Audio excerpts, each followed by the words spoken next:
When did family loyalty force an impossible choice between integrity and betrayal? My gut told me to walk away to let the whole twisted mess burn itself out. But then I pictured Sharon's face, utterly defeated, and the thought clawed at me, refusing to let go. There was a line I knew between family loyalty and professional integrity, and I was currently dancing on it with a live grenade in my hand, desperately trying to decide if I should just drop it and run or somehow impossibly defuse it before it blew up everyone I cared about. The problem was, defusing it might mean betraying someone else entirely, someone I didn't even know, and the moral calculus of that decision was tearing me apart piece by agonizing piece. It started subtly enough, as these things always do, with a whisper of suspicion that felt more like indigestion than a clear warning sign. My sister-in-law, Clara, had been on a warpath for weeks, convinced that someone at our building's management office was deliberately trying to undermine her new landscaping business. Clara's an acquired taste, all sharp edges and even sharper opinions, but she's family, and when she called, breathless with outrage, my first instinct was always to listen. We lived in the same apartment building, a sprawling, slightly dated complex in the city's quieter northern end, which was both convenient and, as I was rapidly discovering, a source of endless, suffocating drama.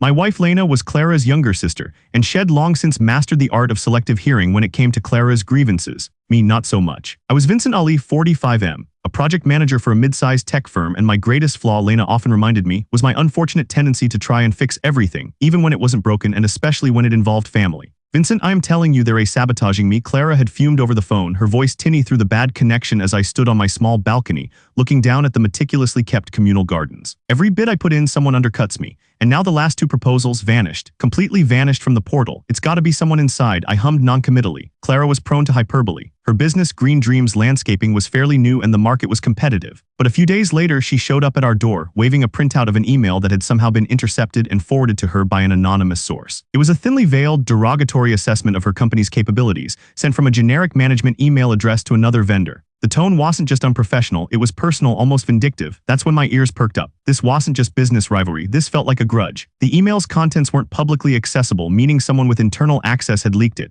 My immediate thought was of Sharon Cooper, 20F. Sharon was Clara's stepdaughter, living with Clara and her husband Mark in their apartment just 3 floors above ours. Sharon worked part-time at the building's management office, mostly handling administrative tasks, but she had access to the internal systems, the digital records, everything. The girl had always been a bit of a lightning rod for Clara's frustrations. Clara seemed to view Sharon as a perpetual disappointment, a living reminder of Mark's complicated past, and the tension between them was a constant low-level hum in our family gatherings. Sharon was quiet, almost withdrawn, with a nervous energy that made her seem constantly on the verge of flight. She spent most of her time holed up in her room, emerging only for work or when explicitly called upon. When she did speak, it was often in mumbled apologies, even when she had nothing to apologize for. Lena often worried about her, seeing in Sharon the quiet suffering of a classic family scapegoat. Clara's complaints about Sharon ranged from her alleged laziness to her ungrateful attitude, but Lena always brushed them off, saying Clara just liked having someone to blame. I'd seen Sharon at the management office a few times when I was picking up packages or dealing with a plumbing issue. She always seemed overwhelmed, even by simple tasks. The idea of her orchestrating professional sabotage seemed extreme. But then again, a cornered animal can be surprisingly dangerous. Could the constant criticism and belittling from Clara finally have pushed her over the edge? Was this a twisted form of silent rebellion? I decided to start with a casual visit to the management office. The office was on the ground floor, brightly lit but usually empty save for a lone desk clerk. Today it was Amy Reed, 41F, sitting at the reception. Amy had only started a few months ago, taking over from old Mr. Henderson, who'd finally retired after 30 years. She was new to the building, new to the job, and frankly a bit of an enigma. She had a striking, almost severe beauty with sharp cheekbones and eyes that seemed to miss nothing. She was always impeccably dressed, even for a casual office job, and carried an air of quiet efficiency, almost coldness. Her interactions were polite but brief, never venturing beyond the strictly professional. I'd tried to make small talk a few times, a friendly neighbor reaching out, but she always deflected with unpracticed ease. She was certainly mysterious, but not in a way that screamed saboteur. Just private. "Morning, Amy," I said, leaning against the counter, trying to appear nonchalant. "Just dropping off a key for the maintenance guy. Heard Clara's been having some trouble with her landscaping bids." "Pretty cutthroat out there, huh?" Amy looked up from her computer, her expression unreadable. "Indeed, Mr. Ali. The market is very competitive. We always encourage our residents to seek multiple quotes for any work." Her voice was smooth, even too smooth. She didn't blink. Right, just she's family, and she seemed to think someone internal might be. Well, not playing fair. Any truth to that, you think? I tried to keep my tone light, almost joking. She paused, her fingers hovering over her keyboard. "I'm not privy to the specifics of all vendor interactions, Mr. Ali. My role is administrative. However, I can assure you that the management team strives for fairness and transparency in all dealings with residents and their chosen contractors." She offered a small, polite smile that didn't quite reach her eyes. "Is there anything else I can assist you with?" Her response was boilerplate, precisely what you'd expect from someone trying to deflect. It told me nothing and everything. She didn't deny it, didn't defend it. She just recited the company line. My internal alarm bells went up a notch. I left the office feeling more confused than before. Amy was a professional, perhaps too much so. And what about Sharon? Was she capable of this level of calculation? The anonymous email had been surprisingly well crafted, articulate in its venom. Sharon, in my experience, was hardly articulate, much less venomous. But people change, particularly under pressure. A few days later, Lena received a frantic call from Clara. Another bid, this one for the massive redesign of the building's main lobby and outdoor plaza. A truly lucrative contract had been rejected, apparently because Clara's proposal was missing key structural diagrams. Clara swore she'd attached them. This was more than just suspicion now. This was a pattern. Lena, bless her heart, tried to soothe her sister, but I could see the frustration in her eyes. She wanted to believe Clara, but Clara had a history of being disorganized. I decided to approach Sharon directly. I saw her most mornings on her way to work, usually hunched over her phone, a large backpack slung over one shoulder. She rode the elevator alone always. One Tuesday, I managed to time my descent perfectly, stepping into the elevator just as she was about to press the ground floor button. "Morning, Sharon," I said, trying for a friendly, approachable tone. She jumped, startled, her phone almost slipping from her grasp. "Oh, Mr. Ali, good morning." She clutched the phone tighter, avoiding eye contact. "Going to work? Yeah, my shift starts in 15. Her voice was barely a whisper. "Rough business, that management office, huh?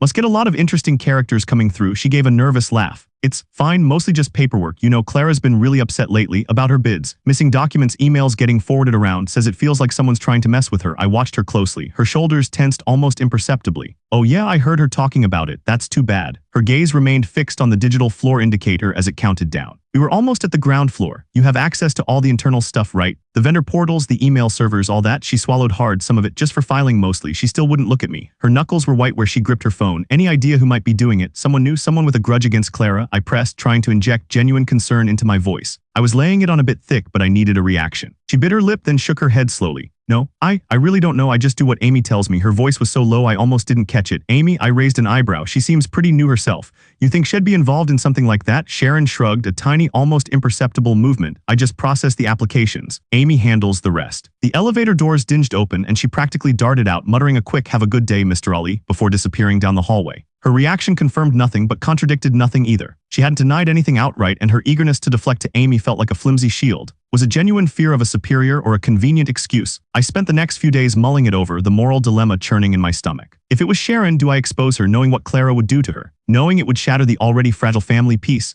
Or do I let Clara's business suffer, potentially losing her only real source of income just to protect a girl who might be actively sabotaging her? It felt like choosing between a rock and a harder place. Then one evening I was walking my dog, Buster, a shaggy terrier mix, around the ground floor perimeter of the building. Buster, ever the curious sniff hound, pulled me towards a bench tucked away near the overgrown rose bushes. And there, sitting alone, was Madison Edwards, 60F. Madison had lived in the building longer than anyone, a true fixture. She was a retired history professor, a formidable woman with a sharp mind and an even sharper tongue, known for her no-nonsense attitude and a surprisingly detailed knowledge of everyone's comings and goings. She seemed to know the entire building's history and every residence by heart. Most people steered clear of her, intimidated by her directness, but I'd always found her oddly refreshing. She didn't mince words, which in the context of my current predicament might be exactly what I needed. She was meticulously pruning a dead branch from a rose bush with a small, sharp knife she carried for just such purposes. "Evening, Vincent," Buster's looking spry. "He's got energy to burn as always," I replied, letting Buster sniff around. "How are the roses coming along?" "Slowly. Neglected like most things in this building once they're out of sight." "You look like you've been wrestling a particularly stubborn philosophical dilemma, or perhaps a particularly stubborn in-law." She eyed me over her reading glasses, a knowing glint in her eyes. Madison always seemed to see more than she let on. I chuckled a bit nervously. "You could say that." "Clara's convinced someone at the management office is out to get her, sabotaging her business proposals." Madison snipped another branch. "Clara, she does have a knack for finding trouble or having trouble find her." "What makes you think someone internal?" "She received a leaked email and her latest proposal went missing, the big lobby one. She swore she attached everything." I hesitated, then decided to go for it. "Madison knew everyone saw everything. Sharon works there part-time." "And Amy Reed, the new one?" Madison paused, turning the small pruning knife over in her hand. "Sharon, poor girl, she's had a rough go of it, always walking on eggshells around Clara. But sabotage, that sounds uncharacteristic. She's more likely to trip over her own feet than orchestrate something like that." "That's what I thought," I admitted, feeling a glimmer of relief. "But then she's under a lot of pressure." And she deflected pretty hard when I asked her about it, pointed directly at Amy. Madison snorted. "Amy Reed. Now she's an interesting one, very quiet, very efficient, too efficient sometimes. She took over all of Mr. Henderson's duties almost overnight and he was here for decades. And she knows things more than she lets on. I've seen her talking on the phone late at night in hushed tones, out here by the dumpsters like she doesn't want anyone to hear. Very strange. She seems to have her fingers in every pie, even the ones that don't technically fall under her job description." My mind raced. Amy had seemed cold, professional. Sharon had seemed nervous, scared. Madison's observation about Amy's secretive phone calls, her being too efficient, began to paint a different picture,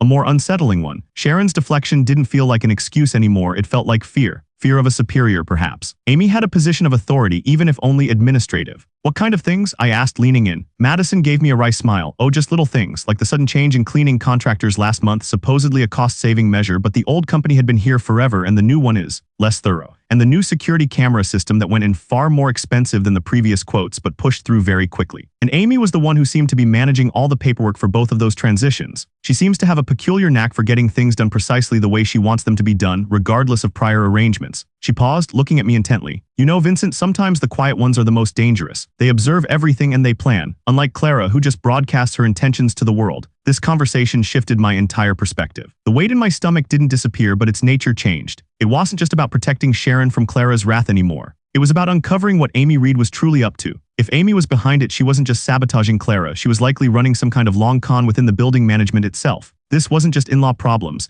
this was something far larger, far more insidious, and I was suddenly terrifyingly in the middle of it. And Madison, with her sharp observations and unexpected wisdom, seemed to be not just an old neighbor but a potential, if unlikely, ally. I felt a surge of adrenaline, a strange mix of dread and morbid curiosity. I had to find out what was really going on, not just for Clara and not just for Sharon, but for the sake of the building and maybe for my own peace of mind. The only problem was, getting too close might mean exposing myself to whatever dark currents Amy Reed was navigating, and I had no idea how deep they ran. I thanked Madison and walked Buster home, my mind buzzing. The old saying about curiosity and the cat felt incredibly pertinent at that moment. I knew I needed to dig deeper, but I also knew that the next step wouldn't be easy, and it certainly wouldn't be without risk. I had to somehow find proof without alerting Amy that I was even looking. My attempts to mediate the family drama had just escalated into something far more dangerous. My gut was telling me to run, but my conscience, now fully engaged, was screaming that I couldn't. I just couldn't. I thanked Madison and walked Buster home, my mind buzzing. The old saying about curiosity and the cat felt incredibly pertinent at that moment. I knew I needed to dig deeper, but I also knew that the next step wouldn't be easy, and it certainly wouldn't be without risk. I had to somehow find proof without alerting Amy that I was even looking. My attempts to mediate the family drama had just escalated into something far more dangerous. My gut was telling me to run, but my conscience, now fully engaged, was screaming that I couldn't. I just couldn't. The very next morning, the I just couldn't feeling morphed into a quiet resolve. I started small, meticulously reviewing Clara's previous proposals, the ones that had supposedly vanished or been rejected for trivial reasons. I asked Clara for digital copies, feigning an interest in learning more about her business. She surprisingly was thrilled to have someone validate her complaints, even if she didn't know I was investigating. I cross-referenced dates, times, and submission methods. Nothing overtly illegal jumped out, but there were inconsistencies. Submission times that didn't align with the portal's timestamps or confirmation emails that looked slightly off. I also began to observe Amy Reed more closely. I changed my dog-walking route to pass the management office windows at odd hours. I noticed her car was often there late, long after the office closed, and sometimes even on weekends. Too dedicated almost. I tried a subtle approach with Madison Edwards. I brought her a cup of tea one afternoon while she was tending her roses. That new cleaning company Madison mentioned. Have you noticed a difference? I asked, trying to sound casual. Madison merely raised an eyebrow. Less thorough. Vincent, they're practically invisible. I've seen the same smudge on the lobby glass for 3 days now. Mr. Henderson would have had a fit. She paused, lowering her voice. And the security system. Did you know the previous proposal, the one from Guardian Tech, was a good 20% cheaper and offered superior features? It was a local company too, well regarded. Then suddenly, Amy pushed through Sentinel Solutions from out of state, citing an urgent need for upgrade and unforeseen compatibility issues with the Guardian Tech system. It was all very fast, very opaque. My blood ran cold. This wasn't just about Clara, this was about something systemic. Amy was either incredibly inept at vendor selection or far more likely incredibly effective at diverting funds. I needed more than just intuition and Madison's observations. I needed proof. I thought about what Sharon had said. I just do what Amy tells me. If Sharon processed the applications, she must have seen something. She had access to the raw data, the actual submissions before they went missing or were tampered with. But getting Sharon to talk, truly talk, would be like pulling teeth from a ghost. I decided to change my approach with Sharon. No more direct questions or veiled accusations, just support. I started leaving small baked goods, Lena's excellent chocolate chip cookies, outside Clara's door, knowing Sharon would likely be the one to find them. I'd add a small note, "For Sharon, hope you're having a good day." It was a tiny gesture, but I hoped it would chip away at her fear. I also began to subtly shift Lena's perception. Instead of just letting Lena dismiss Clara's dramatics, I started saying, you know, Clara does seem genuinely distressed this time. Sharon looks even more withdrawn than usual. Maybe there's more to it than we think. Lena, always empathetic, started paying closer attention. She noticed Sharon flinching when Clara raised her voice, or how she'd retreat into her room the moment Clara walked in. The subtle groundwork was laid. 2 weeks later, the situation escalated. Clara had applied for the exclusive landscaping contract for the entire building grounds for the next year, a truly enormous, potentially life-changing deal. She'd submitted her bid directly to the management office, hand-delivering it to Amy as instructed. A few days later, she received an email stating her bid was incomplete and lacking a crucial environmental impact assessment. Clara swore on her dead grandmother's grave she had included it, a thick, bound document she'd spent weeks preparing. This wasn't just sabotage, it was blatant gaslighting. This was the moment. My conscience gave a hard, painful twist. I couldn't stand by. I decided to leverage Lena's concern. Lena, I said that evening, I'm genuinely worried about Sharon. Clara's constantly blaming her and I think something serious is going on at the office. Sharon works there and she looks terrified. I think Amy Reed is involved in something bigger than just Clara's business. Lena, seeing my earnestness, nodded slowly. She does look terribly thin, Vincent, and Clara is intense. That was all I needed. The next day I cornered Sharon again, but this time Lena was with me. Lena, with her gentle, non-judgmental demeanor, was the key. We found Sharon in the laundry room folding clothes, her face pale. Sharon, Lena began softly, are you all right? You seem very quiet lately. Is everything okay at work? Sharon flinched, then mumbled, fine, Mrs. Ali. But Lena pressed on, her voice full of genuine warmth. Clara's very upset about her bid for the building contract. She said the environmental assessment was missing. Do you know anything about that? No judgment, sweetie, we just want to understand. Sharon's eyes darted between Lena and me, then landed on Lena's kind face. A tremor ran through her. I saw it, she whispered, her voice barely audible. The environmental report, Amy, she took it out before it was scanned. She said it was extra documentation not needed for initial review. And then it just disappeared. My heart pounded. This was it, direct confirmation. Why didn't you say anything, Sharon? I asked, trying to keep my voice even. Sharon looked down, tears welling in her eyes, because she threatened me. She said if I ever said anything, she'd tell Clara I was the one messing with her bids all along. She said she'd make sure I lost my job, and then Clara would really make my life hell. She knows how Clara is. She watches everyone. She knows everything. The sheer vulnerability in her voice was heartbreaking. It wasn't just fear, it was desperation. She was trapped between Amy's manipulation and Clara's wrath. This confirmed my evolving perception of Sharon, not a perpetrator but a victim, skillfully isolated and intimidated. It also deepened my understanding of Amy. She wasn't just sabotaging, she was calculating, manipulative, and had clearly picked her targets carefully. I felt a surge of protectiveness for Sharon. Sharon, we believe you, Lena said, taking a step closer. We won't let her hurt you, but we need your help to prove it. Sharon looked up, a flicker of hope or maybe just exhausted resignation in her eyes. How? A month had passed since that conversation, a month of careful planning and cautious execution. Sharon, emboldened by Lena's quiet support and my unwavering belief, began to provide crucial information. Not directly, not overtly, but through subtle hints and coded messages. She'd leave a certain file open on a public computer or mention an obscure document number in passing when I saw her in the hall. She was still terrified, but her desire for freedom outweighed her fear of Amy. I had also leaned heavily on Madison. I shared Sharon's testimony with her, carefully omitting Sharon's direct involvement but describing the scheme in detail. Madison's eyes glittered. I knew it. The way she operates, always cutting corners for some, adding them for others. There's a pattern. Madison then revealed a critical piece of information. You know, the building's internal auditing committee meets next month. They're very particular about vendor contracts, especially new ones like Sentinel Solutions. They'll want every detail. Amy must have prepared a falsified report for them. That was our opening. We couldn't just accuse Amy. We needed irrefutable proof she'd tampered with official documents. Sharon, guided by my carefully worded questions, managed to subtly misfile some of the real untampered documents related to Clara's bid and the Guardian Tech proposal, making them accessible to me without directly implicating herself. I found the original environmental impact assessment for Clara's bid, complete with the building's official timestamp, filed under an innocuous General Inquiries folder. I found the Guardian Tech proposal with its superior features and lower price point, inexplicably tagged as rejected incomplete despite being fully detailed. The evidence was damning, but how to present it without exposing Sharon or myself to Amy's retaliation? I thought about the auditing committee. They were the key. I considered going to the building manager, but Amy had clearly consolidated power. The committee, however, was independent. I collated all the evidence, Clara's complete bid, the original Guardian Tech proposal, and a series of anomalies. In the new contracts, Amy had pushed through inflated costs, vague terms, even a few duplicate payments. It was a thick dossier of malfeasance. The night before the auditing committee meeting, I anonymously dropped the package of documents, along with a carefully crafted letter highlighting the discrepancies and suggesting a thorough review of all recent vendor contracts managed by Amy Reed into the secured Dropbox for the committee chairman. I made no accusations, simply pointed to the patterns and the missing documents. I didn't mention Clara or Sharon directly. I kept it professional, factual, and damning. The next day was agonizing. The auditing committee meeting was predictably a closed-door affair, but the ripple effects began almost immediately. A few days later, a notice went up in the lobby. Ms. Amy Reed has resigned from her position at building management, effective immediately due to unforeseen personal circumstances. A polite dismissal, but a dismissal nonetheless. The new cleaning company was gone, replaced by the old one. The security camera system was put on hold for further review. A week later, Clara received a call from building management. Her landscaping bid, complete with the environmental assessment, was re-evaluated, and she was awarded the year-long contract for the building grounds. Clara was ecstatic, almost tearful. See, Vincent, I told you someone was trying to mess with me, but truth always wins out. She still hadn't fully grasped the scope of it or how narrowly she'd escaped losing everything, but for once her focus was on a positive outcome. I saw Sharon a few days after Amy's departure. She looked lighter, almost like a burden had been lifted. She even offered a small, genuine smile when she saw me. "Thank you, Mr. Ali," she whispered. "And Mrs. Ali, I don't know what I would have done." Lena had started inviting Sharon over for dinner, just simple meals, but Sharon was slowly, tentatively beginning to open up.